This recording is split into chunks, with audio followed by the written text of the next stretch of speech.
Xəbər verdiyimiz kimi, Tibbi Ərazi Bölmələrini İdarə Etmə Birliyinin, yəni Təbibin icraçı direktoru Vüqar Qurbanov vəzifəsindən azad edildi.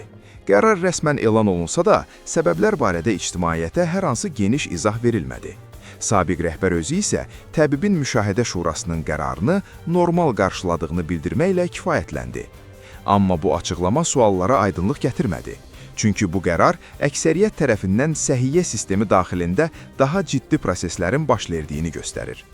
Məsələ adi kadr dəyişikliyi çərçivəsindən xeyli kənardadır. Hətta sabiq rəhbərin yaxın günlərdə hüquq mühafizə orqanları tərəfindən məsuliyyətə cəlb ediləcəyi, həbsinin qaçılmaz olduğu iddiaları səslənir.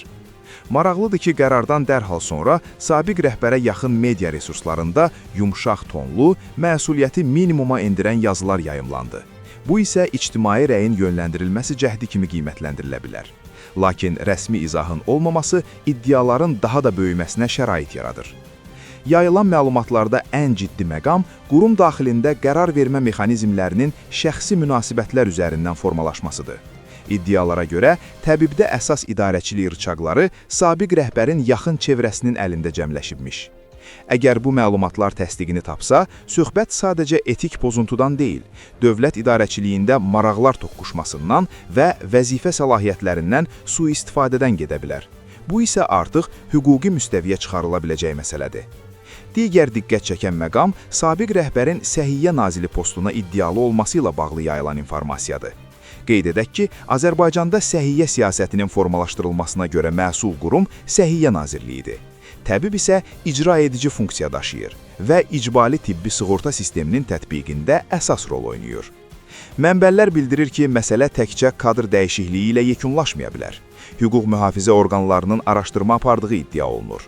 Söhbət maliyyə intizamı, satın almalar, kadr təyinatları və struktur qərarlarının qanuna uyğunluğundan gedir.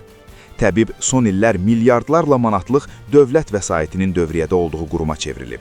Bu isə avtomatik olaraq şəffaflıq və hesabatlılıq məsələsini prioritetə çıxarır. Əgər audit və ya istintaq nəticəsində pozuntular aşkar edilərsə, cinayət işinin başlanması istisna deyil. Hazırda ortada rəsmi ittiham yoxdur. Lakin fakt budur ki, səbəbsiz və izahsız uzaqlaşdırma dövlət idarəçiliyində nadir hallarda baş verir. Bir məsələ aydındır ki, proses yeni başlayır və görünən odur ki, bu xəmir həqiqətən də çox su aparacaq.